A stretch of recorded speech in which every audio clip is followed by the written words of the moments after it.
지난달 정부가 부동산 대책을 내놓은 이후에도 여전히 시장은 혼란한 상황입니다. 아파트 매매 가격은 물론이고 월세 전세까지 줄줄이 오름세를 보이고 있습니다. 네, 도시화경제 송성윤 대표 모시고 최근 부동산 시장 상황 점검해 보겠습니다. 어서 오세요, 오세요. 송 대표님. 네, 오랜만에 안녕하세요. 나오셨어요. 네, 오랜만입니다. 네. 뭐 바쁘셨나 아니면 뭐 들고 있는 주식이 좀 안 좋으시나? 1015 대책 이후로 어. 뭐 여기저기 많이 찾던데요. 뭐 그죠? 궁금한 게 좀 많으신데. 바쁘시죠? 예. 근데 딱히 우리 송 대표님도 가서 이렇게 뭘 네. 강연을 하시든 뭐 상담을 하시든 간에 그렇게 편하지는 않으실 것 같은데 뭐 시장이 뭐 제대로 돌아가야 네. 부동산 시장이 송 대표님에게 시장은 부동산 시장인데 네. 이 지금 거의 꽉 막히지 않았어요? 그러니까 그 민원 뭐 욕 들어주는 거 뭐 이런 이런 뭐 거의 뭐 욕의 배설 뭐 거의 그런 거 듣는 참고 욕바지. 예, 그거 뭐 역할을 그걸로 하고, 바쁘세요? 그걸 하고 계셔. 예, 그거 뭐 좀 들으면서 하고 있습니다. 네. 오래 사실 것 같아요. 그러면 좋죠. 뭐 제 욕을 하는 게 아니라 네. 요번에 뭐 그렇죠. 정책에 대해서. 정책 대책 집값 오르라고 한 겁니까? 그 10월 며칠이었죠? 11월 1015 1015. 예. 그게 집값 오르라고 낸 대책입니까? 집값 내리라고 아니, 나온 대책입니까? 근데 이제 시장에서 수요자들 만나면은 1015 대책을 뭐라고 평가들 하냐면 사실 이런 방송이나 뭐 유튜브나 이런 데보다도 필터링이 안 된 얘기들을 막 직접적으로 하잖아요. 그렇죠. 네. 최악의 정책이라고 하죠, 다들. 이건 집값 오르는 거 내리는 거의 문제가 아니라 네. 본인의 인생 계획이 완전히 망가졌다라고 이야기를 하는 거예요. 그러니까. 예, 본인들이 이제 집을 좀 넓혀서 갈 분들 또는 자녀 출산 계획들 가지신 분들 그리고 뭐 학군지로 좀 이사를 가시려는 분들 뭐 이런 분들 같은 경우 계획이 다 망가졌다라고 얘기하고요.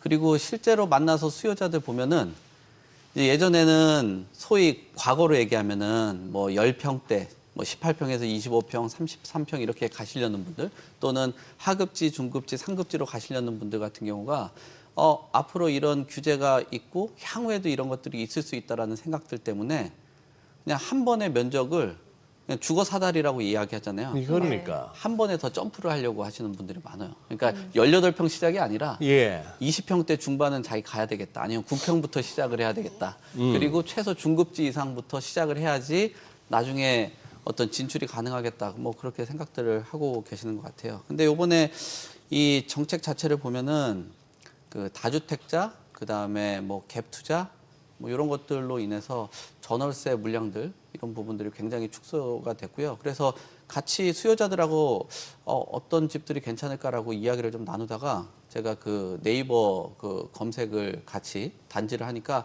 한 2, 3천 세대 되는 단지에 전세 월세 매물들 딱 전세 같은 거 체크를 하니까 한 10몇 개가 나와 있어요. 예. 근데 이제 동일 매물 체크를 딱 하니까 예. 한 개, 뭐 아예 없는 곳들도 있고 어. 그 정도로 씨가 말랐다라고 보셔야 될 것 같고 근데 이제 또 아이러니하게도 이제 규제 지역의 기존에 규제 대상이 됐던 강남하고 용산 같은 경우는 오히려 상대적으로 똑같은 규제에 해당되다 보니까 조금 더 뭐 많은 수요자들이 관심을 좀 더 가지면서 뭐 신고가 거래들도 상당 부분 나타나고 있어요. 그래서 지금 뭐 전월세에 대한 문제들 이런 부분들에 대한 문제 그리고 주요 지역에서는 역시나 식지 않는 뭐 부동산 열기 그리고 오히려 이렇게 규제가 다 동일하게 적용이 되다 보니까 많은 분들이 최소 그 좋은 입지 뭐 이런 쪽이나 선호하는 그 평형대 면적 이런 것들을 선호하는 그 형태가 훨씬 더 많아진 것 같습니다. 아니 내년에 더 집값이 오를 네. 거다라는 전망까지 나오고 있다면서요, 지금. 지금 집값들이 네. 이제 사실 뭐 저희가 뭐 시장 분석을 하고 뭐 가격 동향을 발표하고 앞으로 전망 얘기하고 하는데 그 현장과 실제 실생활에서는 사람들은 직관적인 걸 좋아해요. 글쎄요. 그렇죠. 근데 예전에 문재인 정부 때 보면은 규제 정책 때문에 가격이 급등을 하고 소위 진짜 폭등을 했었거든요. 네, 네. 예. 근데 이제 그런 것들을 체득하고 경험하신 분들 같은 경우는 이거 규제 일변도가 계속적으로 나온다라면은 결국 집값이 오를 수밖에 없다. 그리고 오르면서도 가격에 대한 그 양극화가 강화가 될 수밖에 없다. 그렇게 판단들을 하는 것 같아요. 그리고 최근에 대책들이 나온 것들 보면 수요 억제 중심이거든요. 거기에 이제 뭐 세금이라든지 이런 부분도 중요하겠지만 대출에 대한 규제를 강하게 하다 보니까 서울의 외곽 지역 같은 경우가 대출에 대한 의존도가 높은 지역이거든요. 네네. 근데 그런 지역까지도 규제로 해당이 돼서 이분들이 대출 받아가지고 집들을 매입하기는 어렵고 또 현실에서는 지금은 무주택자가 집을 사는 그런 구조보다도 본인의 자산을 매각을 하고 거기에 일정 부분 현금을 보태서 새로운 집으로 이동하는 그런 수요거든요. 네. 근데 이제 대출이 안 되다 보니까 서울의 외곽 지역은 오히려 헐값에 팔게 돼버리는 거고 또 가려고 하는 지역은 가격들이 더 많이 올라가는 그런 구조라 지역적인 양극화들이 크게 나타나고 있고 심지어 뭐 이런 조사들을 보니까 뭐 저가 아파트는 한 7채 정도를 팔아야지 집을 뭐 어떤 고가 주택을 한 채 정도 산다라고 하니까 저가랑 고가를 빼더라도 한 2채 정도를 그 서울의 외곽에 있는 주택을 매각을 해야지 중심권의 일정 부분의 그 아파트를 살 수 있는 그런 상황들 그리고 현금에 대한 여력이 있는 사람들이 좀 웃을 수 있는 뭐 그런 상황들 그리고 최근에 주식도 많이 올랐잖아요. 네네. 제가 실무에서 많이 만나 보니까 그 주식하시는 분들 부동산으로 좀 많이 넘어오시려고 지금 시드 준비들 많이 하시더라고요. 부동산으로 넘어오려고 네. 주식에서 번 돈으로. 네. 그러니까 예전에도 여러 그 연구 결과들을 보면 뭐 이 부동산 자금이 주식으로 간다. 뭐 이렇게 그 흘러가게 한다라고 해도 예전에 뭐 그 나스닥이라든지 또는 주가가 오르면 오를수록 이제 현금 그 자산들이 부동산 쪽으로 많이 흘러간다. 뭐 이런 연구들도 많고 그 오르는 만큼 올라가는 그런 구조 아니기 때문에 지금 이런 현금 여력을 더 갖춘 수요들이 부동산 시장으로 넘어오게 된다면 가격들이 더 올라갈 가능성들이 있지 않나 그렇게 봅니다. 확실히 그러니까 부동산 쪽에서 주식으로는 잘 안 네. 넘어가도 네. 주식에서 어느 정도 종잣돈이 모이면은 네. 부동산 쪽으로 넘어가는 건 좀 많은 것 같아요. 그 최근에 어떤 예. 제가 영상을 봤는데 그분 그 말씀 참 일리가 있더라고요. 예. 한 10억이 있는 사람은 10억 대출을 더 받아서 20억짜리 아파트는 사는데 네. 10억 있는 분은 한 1, 2억 주식하는 것도 되게 겁내한다 이거죠.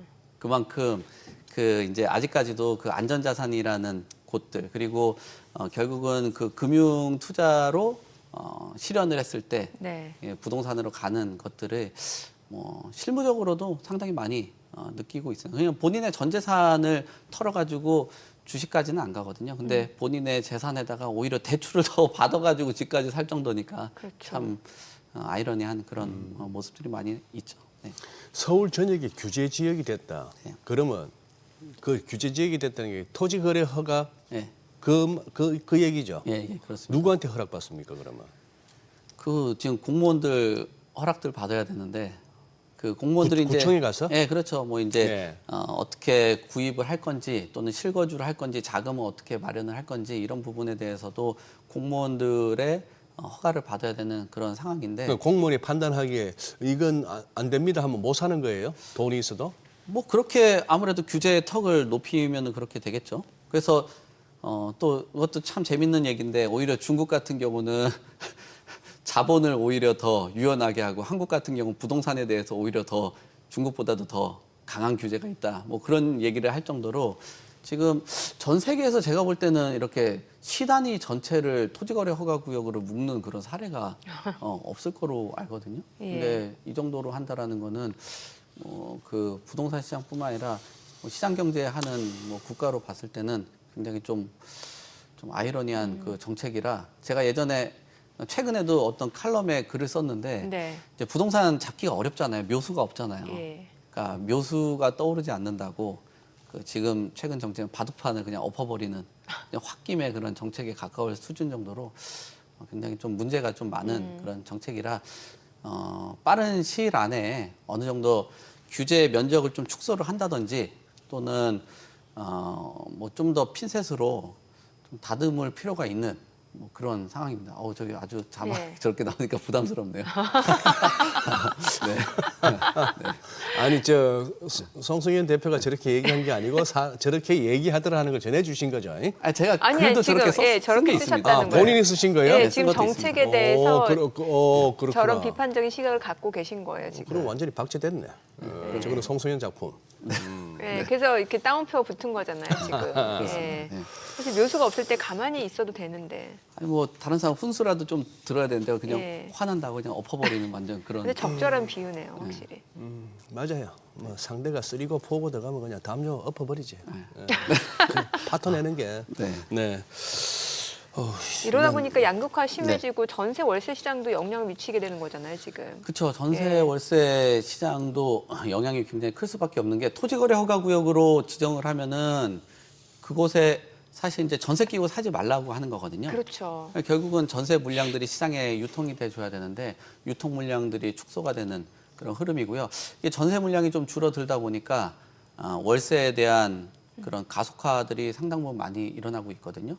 그래서 지금 전세랑 월세에 대한 그 세입자들에 대한 부담이 커질 것으로 지금 전망이 된다라고 하는데 예전에 가계부채를 줄여야 된다라는 게 이자를 납부를 많이 하다 보니까 소비 여력이 줄어든다 그런 예. 얘기들이 많잖아요. 근데 이제 또 전월세 가격, 특히 월세 가격이 오르게 된다면 그것도 마찬가지거든요. 월세에 대한 부담 때문에 소비 여력이 상당 부분 줄어들 수 있고 세입자들 같은 경우도 뭐 집들 구하는데 굉장히 난항을 겪을 수 있다. 특히나 그나마 뭐 전세에 대한 부분들이 축소될 필요는 있지만 점진적인 축소가 이뤄질 필요가 있는 게 이게 전세가 월세하고 매매 가격에 일정 부분 완충 역할을 좀 해왔거든요.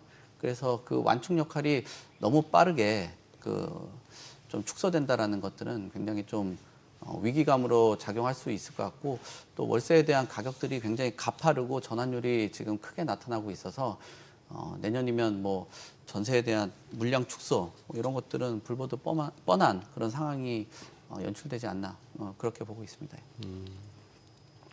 정민이가 물어줬습니다. 질문하다가 꼬일 것 같아요. 공시가격 현실화율 네. 이렇게 네. 되면은 이게 이제 이렇게 내년에 공시가격이 네. 올라갈 거다 이렇게 받아들여지거든요. 뭐 지금 현실화율은 웬만하면 지금 안 건드리고 유지하는 방향으로 네. 갔거든요. 뭐 이게 뭐 정치적인 계산을 상당히 많이 하고 있는 것 같아요. 내년에 지방선거들이 있는데 아무래도 고가주택이 많이 보유가 되어 있는 서울 같은 네. 경우 민심이 지금 그 부동산 시장 건드려가지고 지금 만만치 않거든요. 그래서 69%를 유지를 하는데 69%면은 이제 윤석열 정부 때 수준으로 유지를 하고 있는 그런 수준이거든요. 예전에 문재인 정부 때 이 공시가격 현실화율을 이제 시세 한 90% 정도 가까이 하자라고 하면서 너무 가파르게 올라가다 보니까 많은 분들이 주택에 대한 그 부담들이 컸던 그런 시장이거든요. 근데 이제 공시가격 현실화율을 지금 그 수준으로 머무르고 있어요. 왜냐하면 이 공시가격을 잘못 그 시뮬레이션 없이 급진적으로 올라가게 된다면 이게 단순하게 그 이제 보유세만 올라가는 게 아니라 건보료, 지금 기초 수급 그렇죠. 대상자 이런 것들 비롯해서 한 60여 가지가 다 연동이 되기 때문에 굉장히 좀 신중하게 접근을 하고 있는 것 같고요. 그래서 이제 공청회를 좀 거쳐가지고 전문가들 이제 세금 관련된 전문가들 또 시장의 파급 효과 이런 것들을 잘 다듬어 가면서 공시가격에 대한 현실화율이 좀 나오지 않을까. 아마 점진적으로 올라가는 거는 뭐 트렌드로 그 차지할 것으로는 보여지는데 다만 우리나라에서 다 비판들을 하는 게 이 지금 주택 자체를 계속적으로 보면은 거래세는 안 낮추고 있는 그런 상황이라서 네. 그런 그 거래세 얘기는 안 하고 맨날 보유세 가지고만 자꾸 얘기를 하다 보니까 사람들의 이 피로도가 계속 누적이 되고 있는 거죠. 지금 보유세는 뭐에 대한 기준 과세 기준이 뭐예요? 그러니까 아파트에 대한 그 네. 그 가격인데, 네. 그러니까 가격에 한 뭐 이래저래 곱하고 하면 한 70% 정도 수준으로 공시 가격을 매기고 또 거기에다가 이제 산정을 해서 세금을 매기는 구조거든요. 근데 여기서 좀 문제는 뭐냐면 부동산 정책이 안정적으로 관리가 돼줄 필요가 있어요. 그렇지 않으면은 지금 나온 것처럼 그 보유세가 이렇게 올라가는 게 상승률이 뭐 한 40%, 30%뭐 이런 것들이 왜 나타났냐면은 지금 그 강남권에 있는 아파트 신고가 거래들이 계속 나오고 있거든요. 보유세 상승률이 저렇단 말이죠. 네, 그렇죠. 네. 예. 지금 최근 들어서 아파트 거래된 곳들 같은 경우는 반포자이 같은 경우도 지금 그 가격들이 상당히 많이 올랐고 아파트 시세를 보더라도 압구정동 신현대 12차 같은 경우도 시세가 48억에서 신고가로 73억 정도 나왔고 또 대치동 음마 같은 경우도 36억에서 36억 9천 정도 이렇게 금액들이 나왔거든요. 그러니까 이 가격들을 산정을 해서 내년 보유세를 매긴다라고 하면은 이 그 가격 그 보유세가 올라간 이 비중 자체가 상당히 높을 수 있다라고 판단을 하는데 여기서 이제 주택 보유자분들이 분맨 소리를 하는 게 아니 이게 부동산 가격이 내가 올려서 올린 게 아니라 부동산 정책의 실패로 가격들이 올랐는데 이 보유세를 내가 내는 게 맞느냐라는 그런 얘기들을 하는 거죠. 예전에 문재인 정부 때도 보유세가 굉장히 급등을 하고 거기에 그때 공정시장가액 비율까지도 올라가기 때문에 엄청나게 많은 그 비용들을 내왔었거든요. 근데 이거 냈다고 해서 나중에 다시 뭐 가격이 떨어졌다고 해서 돌려받을 수 있는 금액도 아니잖아요. 그래서 이 보유세 같은 경우는 조금 신중하게 접근을 할 필요가 있는데 이 보유세를 올리게 된다라면 거래세도 같이 낮춰줄 필요가 있고 지금 자막에도 나온 것처럼 주택 수가 아니라 가액으로 바꿔야 된다는 얘기를 계속적으로 상당 기간 많이 나왔었는데 비싼 주택을 보유하고 계신 분들이 뭐 많이 어디에 있어서 그러시지 그 가액을 자꾸 안 건드시더라고요. 뭐를 안 건드려요? 그러니까 예. 우리나라 주택 구조가 예. 100억짜리, 50억짜리 뭐 지금 50억짜리 주택 뭐 1% 얘기가 예. 나왔었잖아요. 예. 50억짜리 주택은 하나 갖고 있는 게 훨씬 더 이득인데 10억짜리 뭐 아파트를 뭐 한 3-4채 갖고 있는 사람들은 그 세금들이 훨씬 더 많이 낸단 말이에요. 그러니까 이 똘똘한 한 채 정책으로 자꾸 흘러가는 거에 대한 사람들이 뭐 많은 그 비판들이 있는 거죠. 그래서 저도 동감을 하는 게 주택 가액으로 가는 게 맞지. 뭐 주택 뭐 이제 그 채수로 가는 거는 뭐 지금 트렌드에 전혀 맞지 않는 거고 옛날처럼 다주택자 프레임 걸어가지고 선동하는 그런 시장 뭐 그때나 통하는 거지 지금은 가액으로 가는 게 맞지 않나 뭐 그렇게 봅니다. 최근에 뭐 비싼 집 갖고 계신 분들 많더라고요. 조사된 거 보니까. 집 갖고 있다고 해서 저렇게 보유세를 내는 거 아닙니까? 예. 예. 뭐 저 정도 보유세 낼 수 있는 아까 나와 있던 강남의 저런 아파트, 네. 저기 내 아파트 같으면은 뭐 그래 세금 내지 하고 싶을 정도인데 네. 그래도 좀 해마다 저만큼 내는 거예요. 해마다 되죠. 사는 이유로. 예. 사는 이유가 아니라 자기는 딴 데 살고 전세를 놓든 뭘 해놨더라도 예.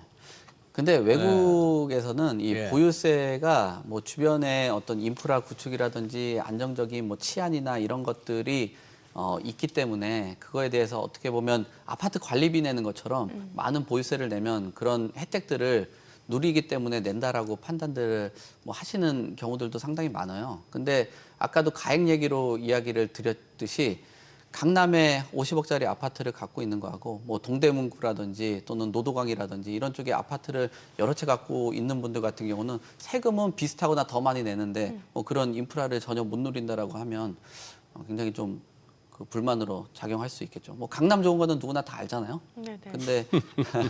근데 그분들이야 뭐 세금에 대해서 여력들이 있지만 뭐 지방에 여러 채 갖고 계신 분들 세금 많이 내면서 지방하고 서울하고 불균형 나오는 거에 대해서는 굉장히 좀 뭐 문제가 있죠.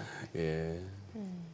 이러니까 매물 잠김 현상이 더 이어질 수밖에 없을 것 같아요. 이게 보유세가 높아진다고 해서 뭐 물건을 내놓는 건 아니니까요.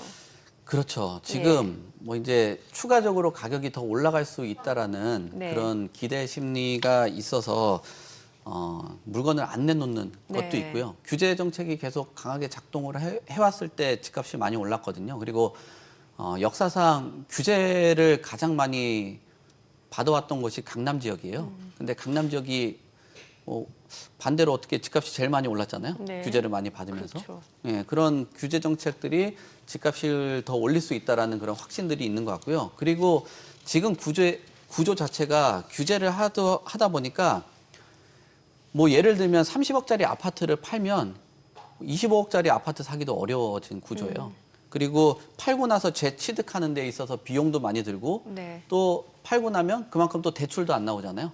그러니까 시장에서 물건을 안 내놓다라고 봐야 될 것 같고요. 거기에다가 매물을 유도하기 위해서는 팔고 다시 사고 뭐 이런 것들을 하기 위해서는 거래세를 낮춰줄 필요가 있는데 우리가 지금 보유세 얘기만 계속 하고 거래에 대해서 뭐 양도세라든지 취득세에 대해서는 전혀 얘기가 지금 안 나오고 있는 상황이기 때문에 물건 잠김이 좀 크다. 그리고 시장에서 한 단지에 뭐 1000세대 되는 단지에서 물건이 한두 개 정도 나오기 때문에 집값이 이렇게 올라가는 거지 1000세대 되는 단지에서 한 200~300개 정도 물량들이 나와준다라고 하면 네. 수요자들도 선택할 수 있는 층수라든지 방향이라든지 뭐 이런 것들을 선택하고 또는 시점이 지금 당장 아니어도 내년에도 뭐 물건이 많다라고 판단을 하면서 매입을 할 텐데 지금 같은 경우 공급자 우위에 그 규제 정책이 발동되고 있는 상황에서는 아무래도 집을 갖고 있는 사람들이 유리한 환경 그리고 시장에서 물건을 내놓을 만한 유인이 전혀 없는 그런 환경이라고 봐야 될 것 같습니다. 네, 오늘 내용 잘 들었습니다. 고맙습니다. 그래요. 고맙습니다. 감사합니다.